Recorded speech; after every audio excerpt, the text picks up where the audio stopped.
Hey everyone, welcome to episode 12 of Behind the Boots podcast. What's up, Bobby? What's up, John? How are you? Not too much. Different setup today. Different look. I'm next to you. Yep, you are next to me with your pearly white thighs. Milky white. Yeah, they're different. super loud Yeah. right now. But why? Why are we in this different setup? Well, we have a guest. Yay. We do. Yay, first guest. First Woo. guest. Our first guest is Mike Matros. What's up, Mike? What's going on? Happy to be here. Yeah, we're happy to have you. This is a big deal for us, right? Huge deal. This is awesome. I mean, Yeah. for those of you listening, you need to watch because we're differently set up, right? We have three of us here on a table, and we're happy to have Mike Matros with us. Yep, very much so. Yeah, let's. That's. I mean, what else can you say? It's throwing us off. Yeah, this is different for us.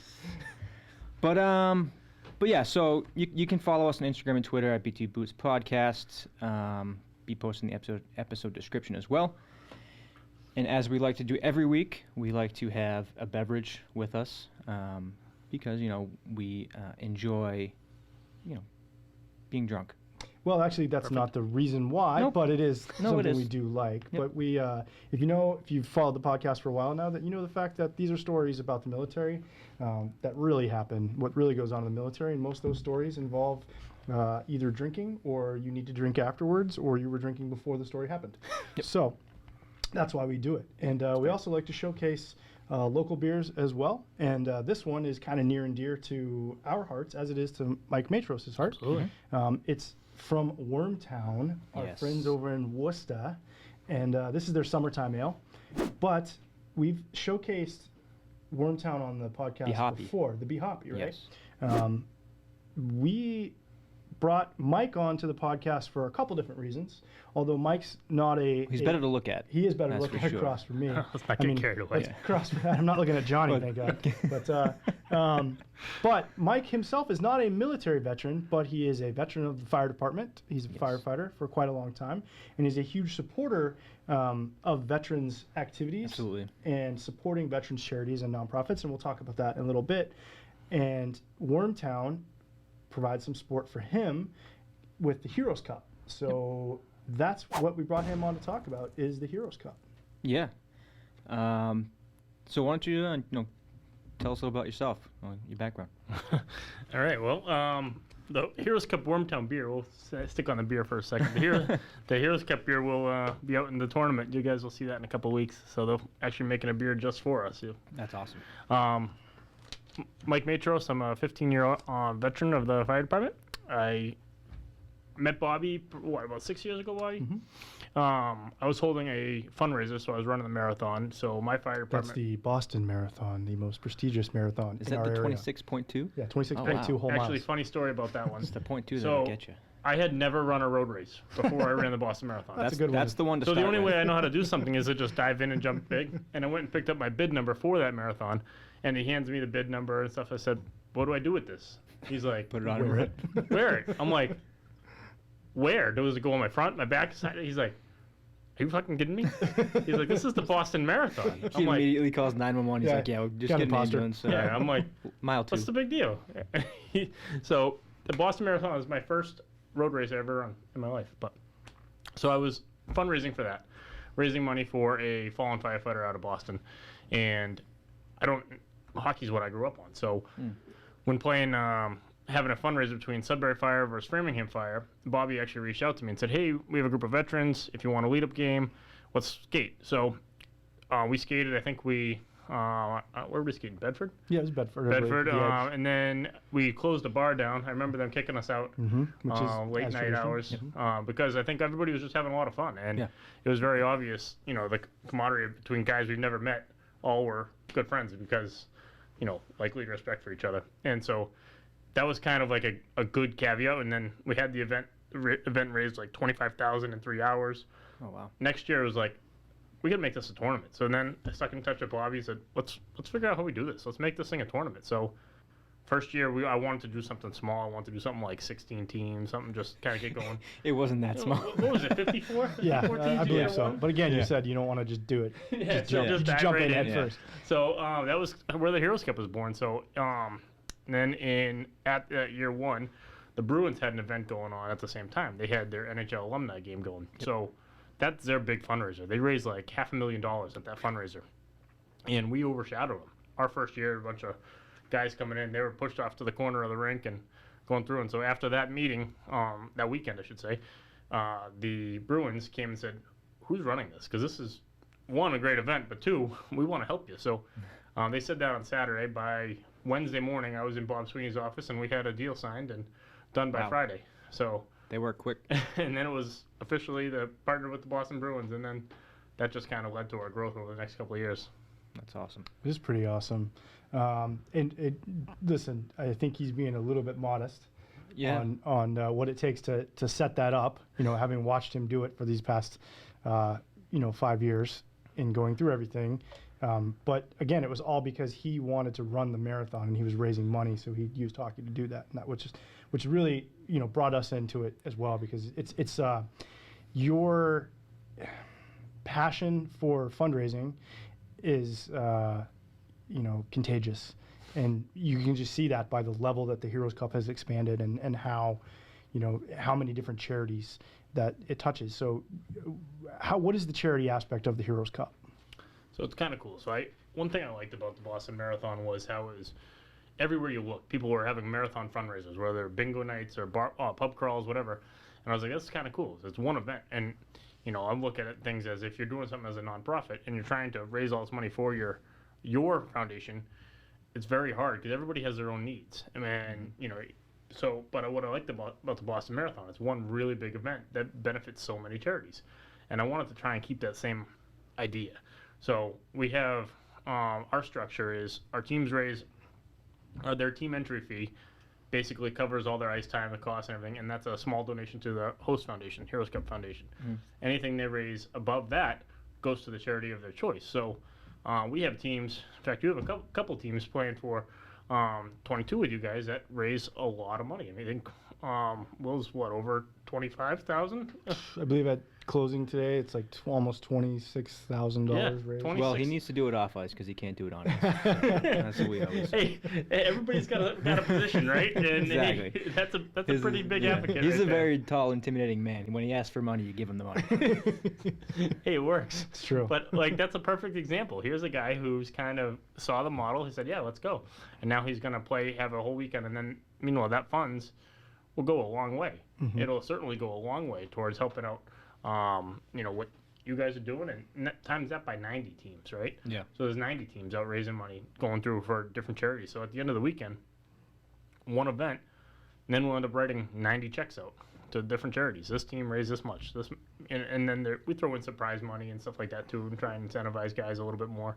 But it works out because it's a fun weekend. Everybody's out tailgating, having fun, playing hockey all weekend, and we know come Monday morning, those 90 charities just benefited. Yeah, and that makes for really good hockey too, because everyone's playing for something that they're very passionate about. Right. So it makes for very okay hockey. Let's be honest. So very okay men's league hockey. Yeah, exactly. So I've played in this tournament since the first year, and from the first year, it's flawlessly run. So good on you and your team for that. That's awesome. So what can we expect the players this year, both on and off ice? Because I know it's going to be run a little different. Yeah, a little different feel this year. Yeah. I'm happy. Just about a week ago, the governor announced that all the restrictions are going to be lifted in time for the tournament. So, did you personally do that? That's the rumors we've heard that you went to his office. I think he sent Will Tyree to his house. Don't ask questions you don't want the answers to, right? Fair enough. So, we got the restrictions lifted, and we are ready to have a hockey tournament. So, obviously, we were planning we had to do 2 stages of planning. We had to do hockey tournament during a pandemic, and then all of a sudden restrictions got lifted. Now it's, okay, how do we live up to an event that's people know us as the Heroes Cup, and we don't want to let them down in terms of... It's a brand image thing, right? It's a brand image thing, exactly. So, the pre-pandemic, or having a tournament during the pandemic would have been very much show up, play hockey, wear your face mask, and leave. And it would have not Which is not what it's about at all. Which is not what it's about. It's the whole thing is about what happens off the ice. Exactly. And so trying to wrap my head around that was kind of tough, but at the same time, it's we didn't have an event last year. We have to have something this year. So if that's all we can do, if guys show up and we can't have anything formal and they go out in the parking lot and they hang out amongst themselves, fine, you know? Yeah. Maybe we can bump up some prize money and whatever we can do and try and build up for 2022. But then the pandemic got lifted, and all of a sudden it's, all right, let's go. So we had everything planned for outside because we knew we were going to be allowed to do some stuff outside. So we wanted to have like a light ceremony, light stage with vendors and stuff that people could spread out, still have fun.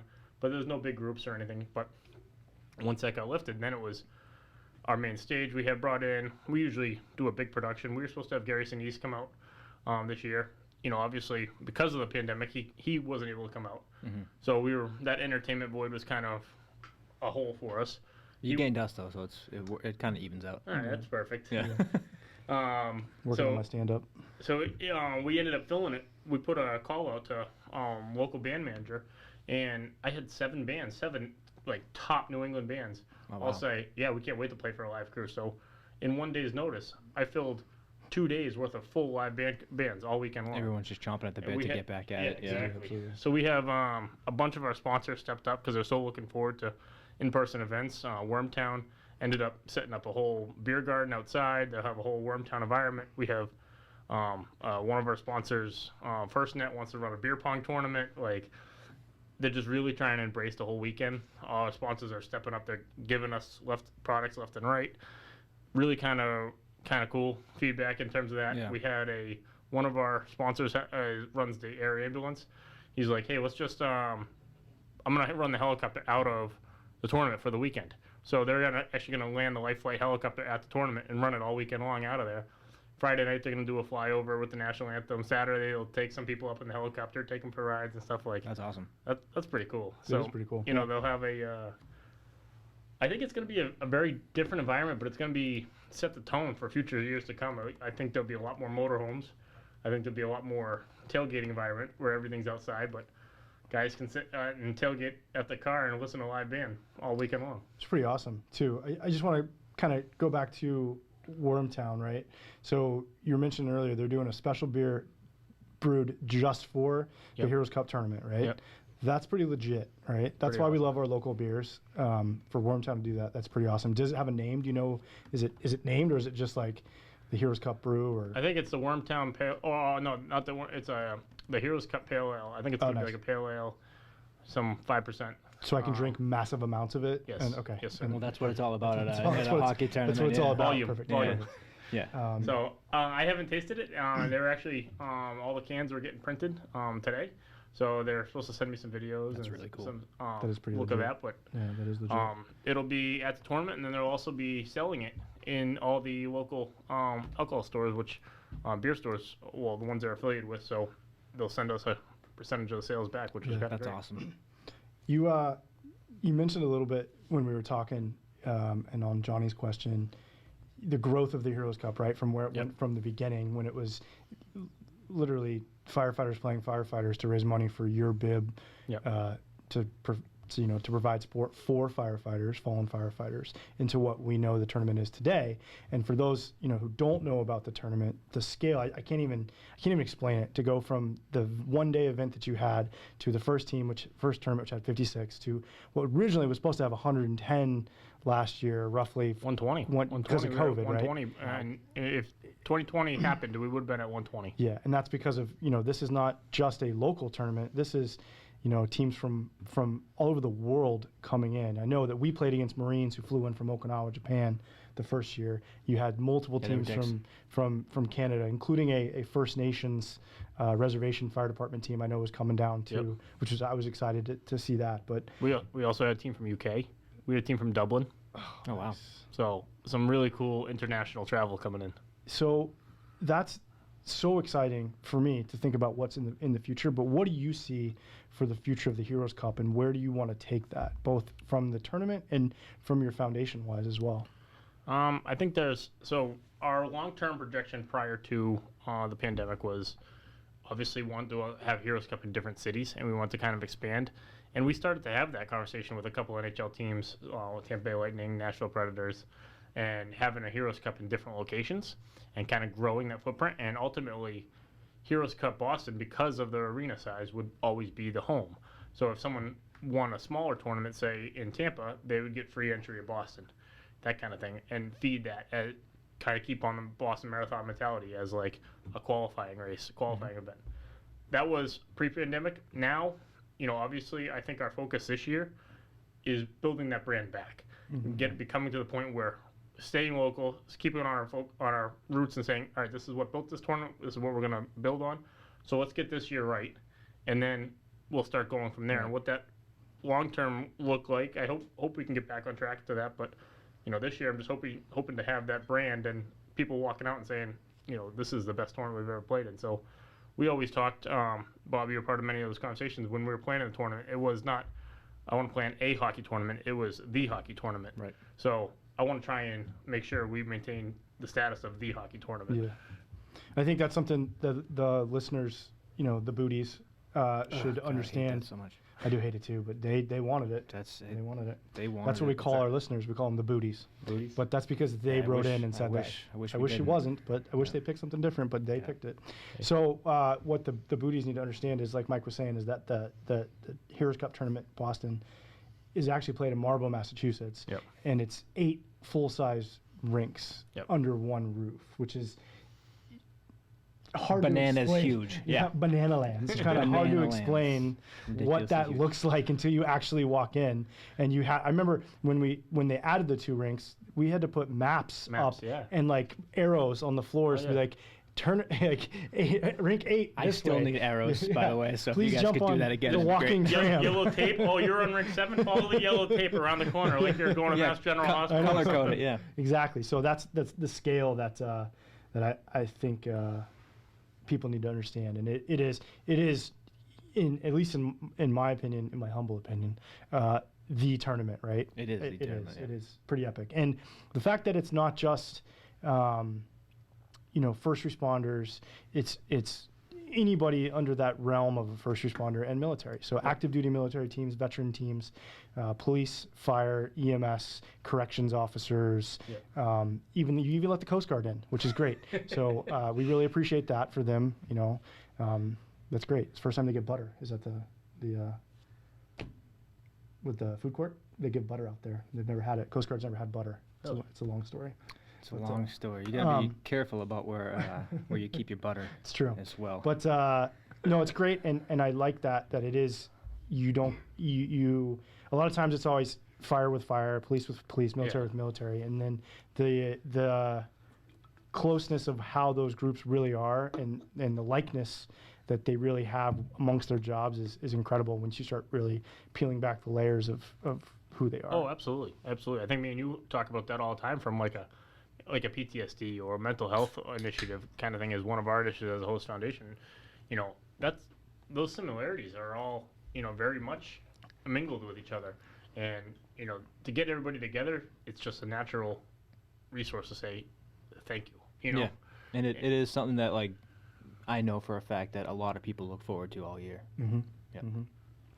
I had one guy talk to me, and this kind of set it in stone for me about the tournament. So he was a Navy guy stationed down in Virginia, I believe, and he was in a really dark spot in his life, and he was borderline, suicidal, had some mental health issues, and he was really in a dark spot. His teammates reached out to him and said, "Hey, we're going up to Marlborough. We're going to play in a hockey tournament." No. And he just wanted to be left alone, was in his dark place. And the teammates just showed up at his door and said, no, you're coming. They kind of took him hostage, brought him up to Marlborough, showed him one of the best weekends with his friends. Yeah. And all of a sudden he realized that, hey, there's friends out there. People need us. And Absolutely. so that weekend, it completely turned his life around. Like, he realized the support. He came home so happy. His wife was happy to see him. Like, That's awesome. he's like, it saved my marriage, everything about it. The following year, he tells me the story because he was like one of the first people there at the event. Friday morning, he's like one of the first ones I see there. And he's like, dude, this tournament saved my life. I will be here forever. He's like, literally, and he said, nobody knew I was the struggles of it except for my teammates, the guys that I served with. I'm like, stories like that make me want to just go even more, go even harder, Exactly. Exactly. Heroes Cup 365 every day. Yeah. Exactly. So I got one final question, unless you got any more. Not about the Heroes Cup. I want to ask All right, go ahead. question. No, it's up No, to you first. Oh, me first? Yes. Okay. All right. So we are a military podcast, or we're a veteran podcast, because the Department of Defense does not endorse anything we say. We're still trying to work on that. Good luck with. Yeah. If you could pick any job in the military, right, and were guaranteed you could get it, what job would you have picked, and why? It'd be something with, I mean, I don't even know job range, but it'd be something in the helicopter world, something in aviation. I don't really know what I do. Honestly, I like being dog tags and what's playing that? volleyball on the beach. Yeah. That's what you like. Yeah, exactly. Top Gun level. No, flying fast. No, I mean, a combat medic would probably be more or less down my world. Like I like being a medic now. That would definitely be down my wheelhouse of something that is high stress and high energy. I Is could see kind of him in where aviation. I would do. I could see him in aviation. I could see him as like a flight medic with some aviator glasses on. And like, He's got the hair for he aviation. does have for sure. he does have aviation Very style nice, hair. Yeah, that's good. Very nice. That's awesome. So I have a question. Last one. So bonus you're a first responder. You got some sort of medical knowledge and background and training. So I swallowed an ice cube whole, right? I still haven't pooped it out yet. Should I be worried? I think you'll be all right. Okay. Good. It's a tough one. I It's do have so weird to bring up to your doctor, so I know. I wanted to bring it on the podcast. on the more bro level. Yeah. I think you'll be all right. A couple more worm towns. We'll wash it right down. You'll be good. Perfect. Yeah, more bro level. Figured out what that really happened in there. All right, I do have one bonus question. Okay, I forgot to ask. And this one is kind of your personal opinion, and hopefully you've seen both of these movies. All right, so who would win in a fight? Charlie Sheen's character from Navy SEALs, or Rico from Starship Troopers? I have to go with Charlie Sheen. Oof, it's tough. Is this pre Tiger Blood? That's why I'm thinking. Yeah. You said Charlie Yeah, but Sheen, it's I'm like, Charlie Tiger Sheen. Blood. Yeah, okay. Yeah. Yeah, Tiger Charlie Blood. Sheen. Yeah, It went all right to Tiger Blood. But Rico's Roughnecks. Rico's like killing aliens. You know? All right. I mean, okay, that's good. It's your opinion, though. Tiger Blood. He Tiger does Blood. have the Charlie Sheen hair, too. I like it. It's good. Okay, cool. Fair enough. All right, so again, we appreciate you coming on. We invite you to stay with us for the rest of the podcast and go through He's hostage. what we do here. Yeah. Cool. No. So do I it. hope you're ready for the ride. Let's do it. Buckle up. It would just. I got a couple beers. I'm good to Yeah, go. good. I'm glad, because it'd be really awkward if it was just me and Bobby sitting next to each other doing a Yep. podcast. You're It'd like, all just right, Mike's just going to be be there, such a but he's not weird part of the show. angle. You guys just Yeah. start holding hands Yeah, like in the middle. I don't know. It's I weird. start rubbing It's not rubbing his weird. thigh. Oh, no. Yeah. All right. So for my segment, I wanted to pick something that possibly someone from a fire background might relate to a little more. You guys stay at the firehouse. We stay in the barracks. So for my segment, it's gonna be barracks life.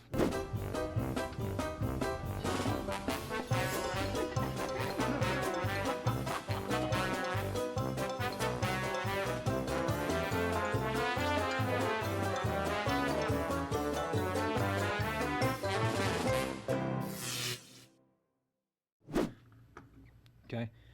So it's just a couple of stories about shenanigans that happen inside the barracks. Those are my favorite. Yeah.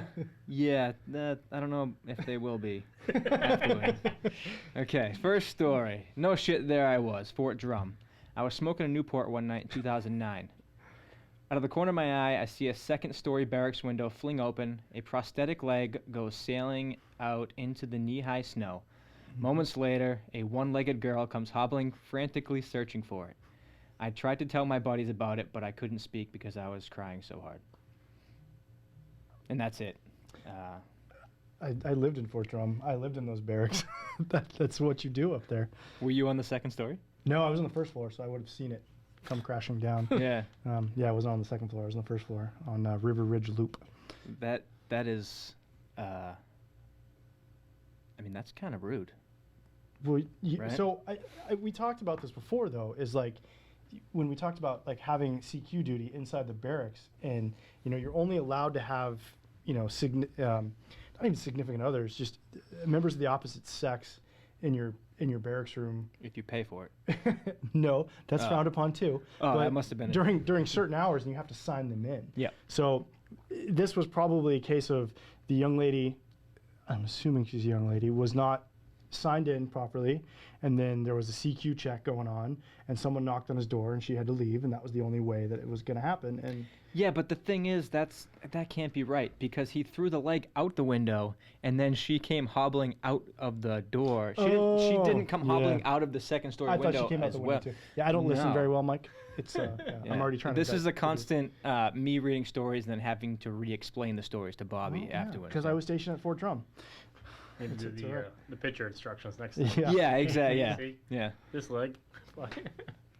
Any prosthetics flying out of windows at firehouses that you know of? No, not prosthetics. No? Probably a few other things, but So, in the firehouse, is it like a bay style living situation? Because you guys get to go home, obviously. Like, so we'll go home in the morning. We'll Yeah. work 24 shifts, and then but during the day, it's usually always like messing with each other. The pranks and stuff that are going around the station, that kind of stuff, and Yeah.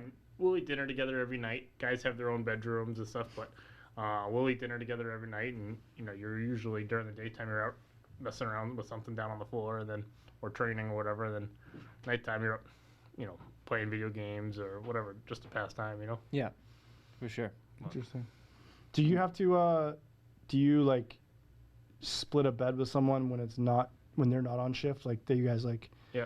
So you don't have like 30 beds. No. One for every firefighter. So there'll be basically like 2 people assigned to a bed. Oh, You'll okay. switch off. So on days I'm not there, somebody else make it. Imagine that in the army. There'd be so many scabies. It would be fucking disgusting. Shit going It on. would be disgusting. There's if we just did so that many now. unsanitary fucks. It's ridiculous. Speaking of unsanitary fucks, next story. So, a guy from the prop and rotor shop used to go into the Korean pharmacies, which were off limits, and buy all kind of crazy shit like industrial grade ginseng.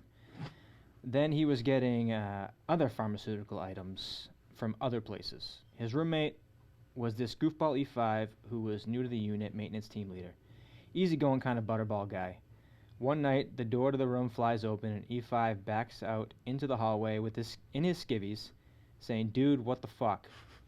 It's the prop guy took something out and took something and is now crouched down in the corner of the room with a fucking knife. We all creep closer to the door and look in, and sure enough, the prop and rotor guy is in his army-issued skivvies and t-shirt, backed into the wall in the corner, holding out a shiv or dagger-like knife in front of him, panting and sweating. One guy turns on the light, and the guy's on the side of the room. The guy's room is destroyed. "What the fuck?" he says. One of our guys says, "Fuck this," and retreats to the landline in the hall and calls the MPs. They show up, talk the guy down, disarm him, and drag him away. Turns out he'd been taking the Korean crank, which I now know that crank is also known as meth, that he was buying in the Korean village.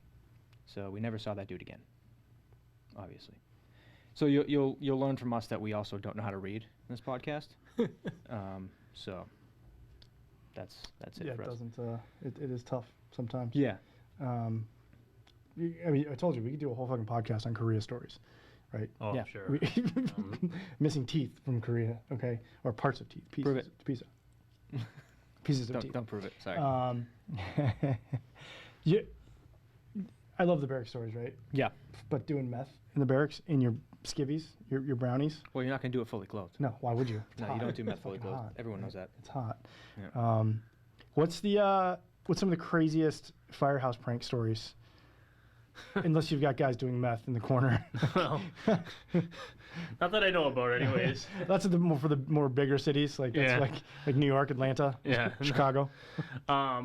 We had one. This kid, we had a bunch of them, but this one always just got me because of the whole setup and how much planning when stuff went into it. So, we're on shift. The next day, we have a foursome in a neighboring fire department's golf tournament. So we're all going golfing, and this kid is one of those golf hardos. Takes golf super serious. Has has to be out on the putting green. Has to be there a half hour early. He's the guy you don't want to in a tournament because he's the one. Oh nope, you sculled that ball. That one's gonna count. I saw it. So this one he's super serious about it, and so Yeah, we don't like those guys. Yeah. No. the kid goes to bed early because he needed to get a good night's sleep for his golf tournament the next day. We knew he was gonna do that. Well, the lieutenant thought it was funny, and he knew it was going to happen. So he went and did some pre-planning. Well, he went out shopping to get some stuff to mess with him the next day at the golf course. So all of a sudden, he's taking tools out of his truck. He brought a fucking drill press to the fire station. I'm like, what are you going to do with that? He's like, I got to get this prank. This is going to be great. So he goes out to the firefighter's car, gets in his car, grabs his putter.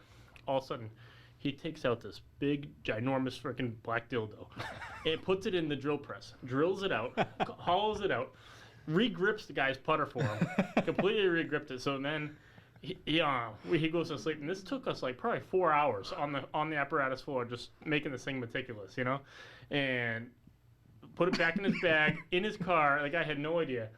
He goes out on the putting green, and he's like ready to go practice his putts, super serious. We offered him a beer. He's like, it's 8 o'clock in the morning. I still got to golf. Like, just not happening, being so serious. Pulls his putter out to go practice. And no lie, that thing took 2 hands to get around. And he's sitting there, and he just turns red as the sheets behind you. And he was just horrified.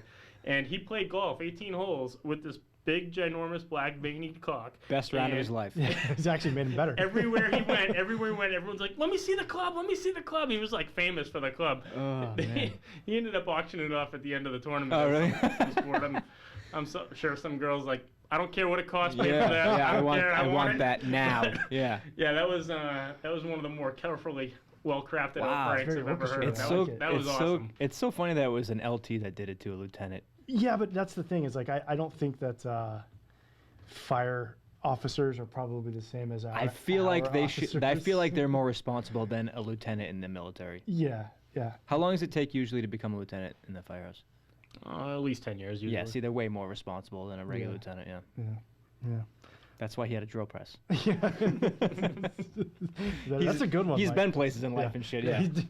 He's done shit. More than likely. An amateur would have tried doing it with a drill and put a hole right through his hand. Yeah, and the joke would have exactly. been on him. The whole dick would have been all Oh no, this cattywampus. was very well planned. Yeah, So I bet he to- had like a micrometer and stuff like But that. I, and like I don't know what that is. But breaking this down as I typically have to, I'm now thinking about this guy dildo shopping, looking for the right one, like picking it up, like shaking it, and then like putting it to his like, nope.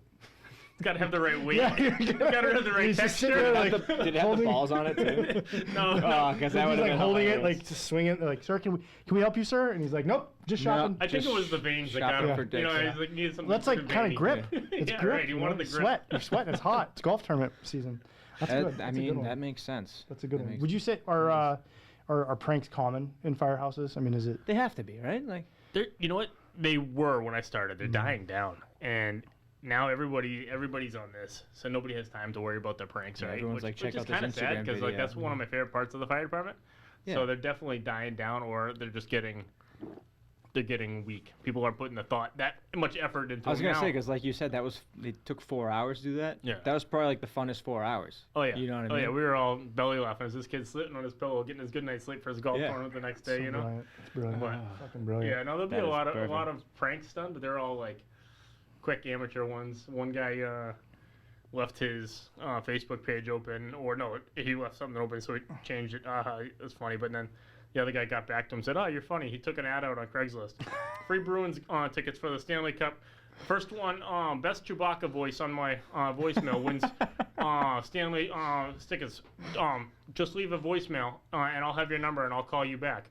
And so his phone was bzz, bzz, bzz, bzz, just all Just night. Chewbacca's. And Yeah. literally it's just people screaming into his voicemail, and he just had to sit there, delete, listen to every single one of them. See, we talked about. Remember We that? did. talked That about was this on. That's something, brilliant. Firehouse, fire services. Those are even some good. super.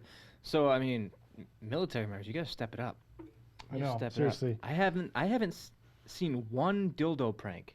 I want to see a dildo on someone's handle of their M4 when they go to shoot at the range. Like, come on now, people, step this thing up.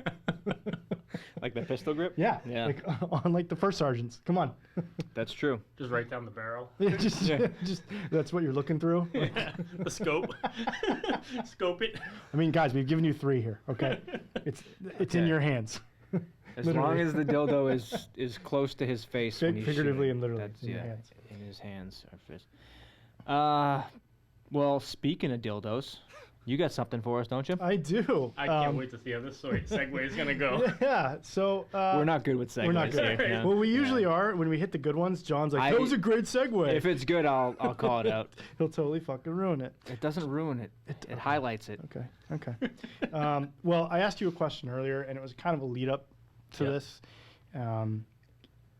I said, what would you pick in the military? What job would you pick? And would it, if you were guaranteed to get it? Yep. So we talked about a thing here on the podcast. I guarantee This you guy. won't get that job. This guy. We talk about a podcast or a segment on the podcast here called Big Green Weenie.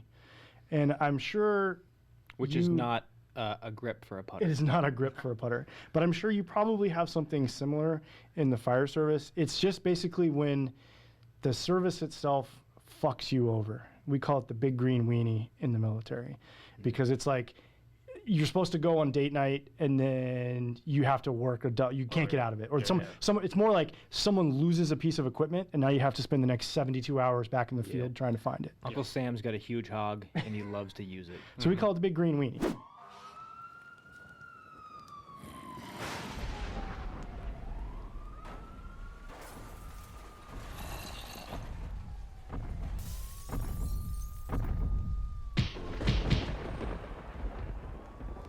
Right? And like I said, I'm sure the fire service probably has something very similar where you're just like, we have to continue to work or whatever. But I wanted to talk about some people's experiences right off the bat with the big green weenie. And that's when you get fucked over by a recruiter. Ooh. So some people, That happens? yeah. Yeah, like Really a lot. does. Those guys seem really honest. It seems like that's yeah, exactly no, what you're it's going to Almost get. like they have a quota of every month of Yeah. how many people they have to get in. I'm sure it was very hard for you to find stories like this. I literally because, typed like in Mike dinner said, military recruiter they're ever very, and it popped up. They're very honest. Open, Candid. candid, trustworthy, Yeah. Really? want your best interests. Yeah. For sure. And the funny thing is we have a lot of friends that are recruiters. Yeah. Like a lot My of friends. comments still stand. Yeah, it's true. So I picked one that I saw that really highlights the real learning about the big green weenie right off the bat from a recruiter, and then we can talk about some experiences. But It really sets the tone, though. It does. You know?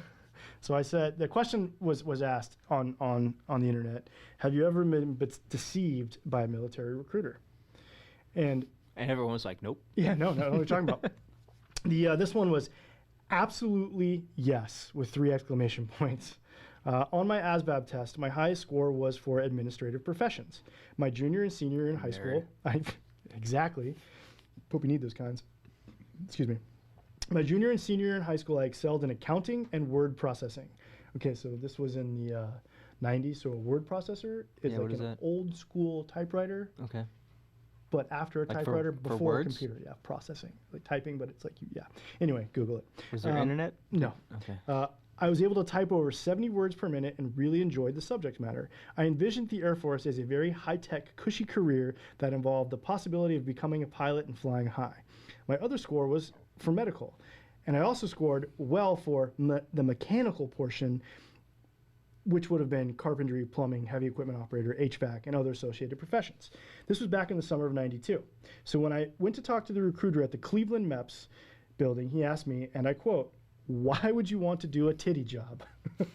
So job? this is the early '90s. I'm recruiter. assuming he's thinking that all Like these jobs are a woman's woman job, like does woman's it. work, which we don't condone. Okay. Because I think of a titty job as like, oh, this job's tit. Like, it's a good Yeah, job. like a good job, right? Yeah. Yeah, it's the tits. It's different Yeah. different words for the '90s. I think that's back in like '04. That was the thing. to Yeah. say. He says, I was taken back by that question. So I asked him, what do you mean? He said, in 10 years, computers would run themselves. So here it is. I'm a young 18-year-old person who is thinking that this guy knows more than me. So I asked him, well, what career is best for me? Which is the recruiter's like, Oh, dude, he. What spot do I got to fill? yeah. Exactly. You remember when the Grinch smiles? That's what the recruiter was doing. What career is best for me? Yeah. He Alright, told me, yeah. heavy equipment operators earn an excellent living and will what a prick. always be in high demand. So I figured, okay, sign me up. Let me just say that I ended up as a heavy equipment operator and hated it every last second of it, let alone minutes, hours, days, and years. Worst job ever. It gets better. I operated a sewer truck. That's something they didn't tell you about at the recruiting office. He says, but my all-time low blow hit me when I was outside jackhammering concrete, being miserable and cold when I had to go to the office to get my military information updated. So I drove to the building and went into the plush, warm, cozy office. I'm instantly jealous. The person was helping me had a nice, clean environment with a radio playing soft music. I was able to see my crew and the dump truck in the far distance between the small ice particles and fine snow blowing very hard in the window obscuring the visibility. It was a brutally cold day, and I felt a small, misleading sense of relief while sitting in the office handling my paperwork. Deep down inside, I knew that it was only for a little while, and within 30 minutes, my harsh, crappy reality of jackhammering, freezing, and ducking from the brutal periodic wind gusts would soon be my routine. Not that this other world of the military that I could have chosen in that recruiting office. It added to my misery when I got a glimpse of my would-be military choice had I not listened to the recruiter. Oh, and I found out about a year later that when people get in trouble in the military, they are sent to work with us as a form of punishment. Imagine that. I signed up for a 4-year punishment because of a lying recruiter with a necktie sitting behind a desk. Boils my blood even today when I reflect on this. I feel your pain, my friends, and that was a well-written story about a man who could have gone far in life if he had chosen that cozy office desk, but was finagled, was hoodwinked by a recruiter. I'm going to put this on him. Okay. I'm going to put this on him. If he scored that high on all those things, he doesn't know what a heavy equipment operator does. Right. Okay. Yeah.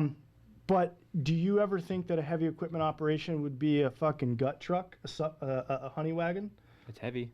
It is equipment. Yep. It's heavy and it's equipment. Fair enough. I take my whole same category as a dump truck. I take my whole statement back. Yep. Cut that out. 100%. Have you ever experienced a recruiter lying to someone? Maybe perhaps one of your troops? No. Yes. So a big thing, because I was maintenance, and a big thing for us was career professional. was HIMARS. That's really not. We all sucked.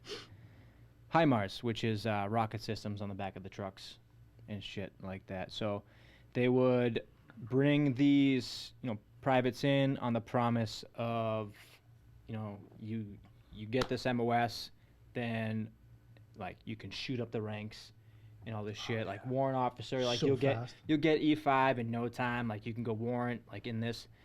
And once they had all the slots filled for this specific MOS, they took it all away and they cut it off at E4 for most of them. There was 2 E6 slots. No, 1 E6 slot, and then they took all the warrant officer slots away. Zero promotion possibility. Zero promotion possibility. Love it. And it's like a 6-month school. It's like a ridiculous amount of time you have to be at school. So, Mike, I asked you a question about like what would you I prefaced it a certain way because you're like, oh yeah, aviation, I would love be like, oh, aviation. So if I was a recruiter, I'd be like, aviation, we've got plenty of jobs in aviation. You like aircraft? Fueler. You want to be around aircraft all day long? You want to know the ins and outs of aircraft? Aircraft mechanic. Boom, here you go. You're good with your hands. So now They pay well, anyways. they do. Yeah, However, outside world. in the military, so my nephew had talked to me one time about thinking about joining the Air Force to be a mechanic. Yep. And I was around aviation pretty much my whole life in the Air Force. And Yeah, it was the Air Force. So. I slapped him because he's like, no, the recruiter told me they go everywhere with the aircraft. Anywhere that aircraft goes, they get to go. I was like, you are right. And when that aircraft goes to the desert and that pilot is in an air conditioning tent getting a briefing, you're on the tarmac in 120 degree weather turning wrenches. And then, or you're on the night shift and you're working all night long, you're never seeing the sun. Or if that aircraft goes to like Alaska to fly the Northern Patrol, you're outside working on that aircraft. Mm-hmm. So all these jobs. You're like the caddy I know, of the pilot. yeah. So all these jobs, they, everyone's like, I'm gonna join the military, it's gonna be great. And I feel like some people get pushed into these jobs and they're just like, oh my God, and they get out. I can see that because it's such a wide range of jobs. It I can is. see that. You have to fill those jobs. You have to get those people in there. And who better than the youth of America to con and hoodwink? It's really so easy. It really is. Yeah. It really is. So some people do get to experience the big green weenie right off the bat. Yeah. And, Right off the bat. What would you say, is there like a recruiting myth in the fire department? Is it like a big red weenie? No, I wouldn't say necessarily a recruiting myth Crimson. as much as like a job myth where like people sign up for the fire department thinking you're going to go to fires and do stuff. That is not the world. You're going to go to the nursing home 10 times tomorrow For the same person? Pick up Nanny the same time, and she's going to have the same complaints each time over and over, and you're going to have to be a professional about it. And you're not going to fires. There's none of that. There's no breaking stuff. It's like 15 years. I've never seen one fire. Yeah. So the fire service as a whole, particularly outside of the big cities, might be a little bit more misleading to people, but people get used That's to really it. good. I mean, I feel like because a lot of veterans they go into, they become firefighters, and I feel like it's just like recruiting all over again. They think they're gonna have this like super high speed badass job, and then it's like what you said. They send you through 12 weeks at the fire academy, and you go there, and every day you're fighting a fire, you're breaking stuff, you're climbing the roof. All right, this job's great. Monday morning comes, you graduate the academy, you're ready to go. You just went to that same nursing home 10 times, and then now you're going to the other 2 nursing homes at 2:00 in the morning. So, hey, welcome to fire service. Yeah, welcome. Would you say it's fair to say like you're a brand new firefighter walking into the firehouse and they're like, the mop's over there? Definitely.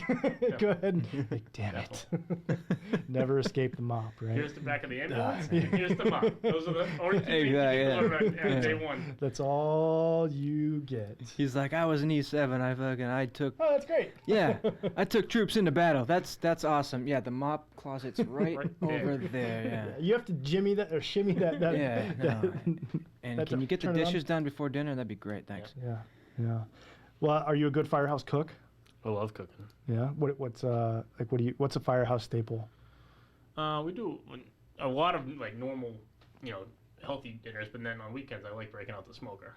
Oh, okay, nice. I'm a barbecue guy, so Nice. Yeah, anything I can cook up. barbecutionist. It helps that we have the police station right next door.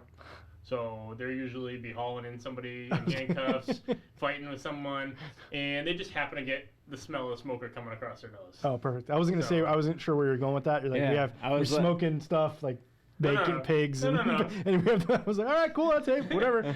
But Damn. it's just mostly just a little prong to remind them what job You they've went done. diabolical on that one. I know. I love it. it. Jesus. Well, that's funny. So what we do is on the show we close out the segments with a mail call.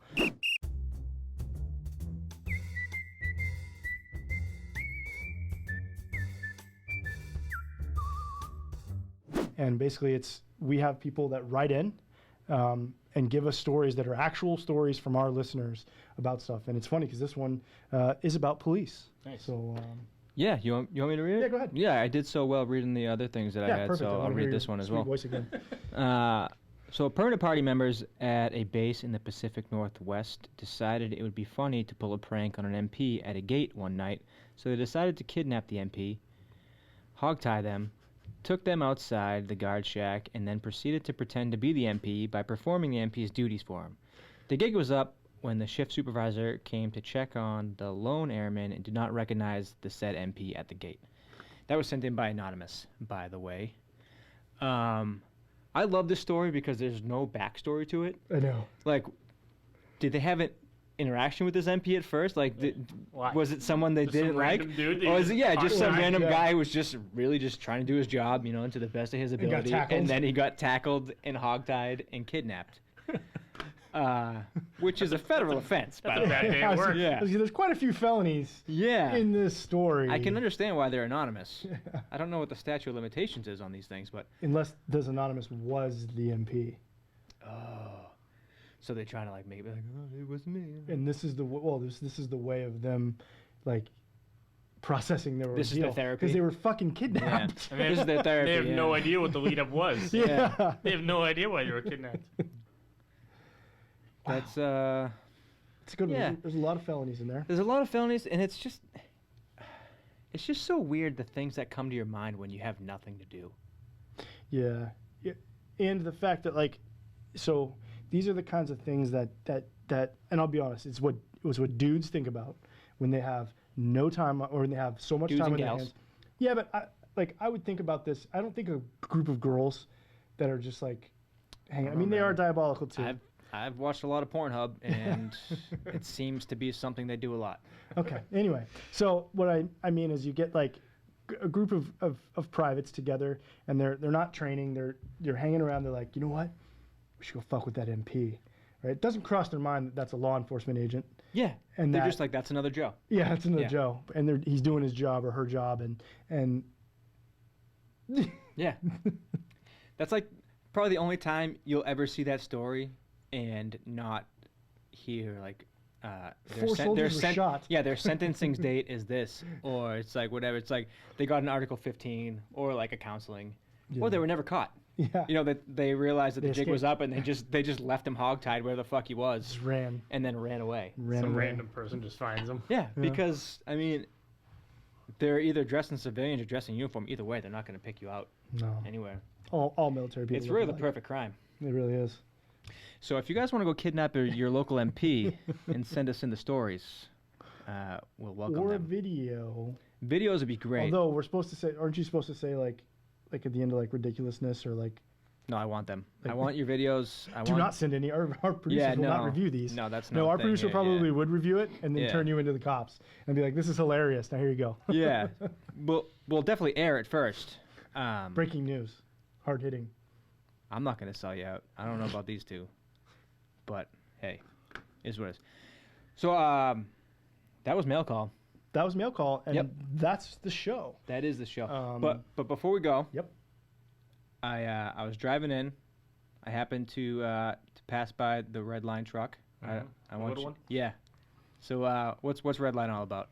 Red Line's a business I started actually right last year after the Heroes Cup 2019 because we were doing a lot for cancer prevention. In the fire service, there's a big problem with dirty gear and causing cancer. Well, one of the foundations we work closely with kept asking for more and more and more money to fund washers and dryers in fire stations. And I did the math out. I'm like, this is an unachievable goal. Like, it's astronomical. It would have been just for Massachusetts. It was some $30 million just to cover Massachusetts fire stations, and it doesn't even, move the needle in the process. So I'm like, there's got to be a better solution. So while thinking about that, my chief tells me, "Hey, Mike, your gear's dirty. It's got to get sent out." I'm like, all right, good, have it cleaned. And he's like, "Oh, it's going to be 2 to 3 weeks to have it back." I'm like, 2 to 3 weeks, chief. It's my gear. I got to work I tomorrow. was gonna guy." say, do I get to work? So, so it was one of those things I didn't realize there was nothing out there. So there's a bunch of commercial laundry facilities that you ship to stuff to, but so I built and patented a mobile truck that it's actually a big mobile laundry room that can clean gear anywhere, whether it be at a firehouse or and at a scene of an incident, it can clean 50 sets of gear right on the truck. So it's awesome. back in service in 2 hours.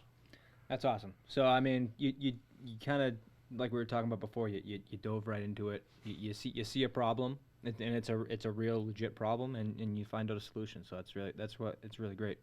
Appreciate it. I wanted you to be able to plug that a little bit. So that's it, man.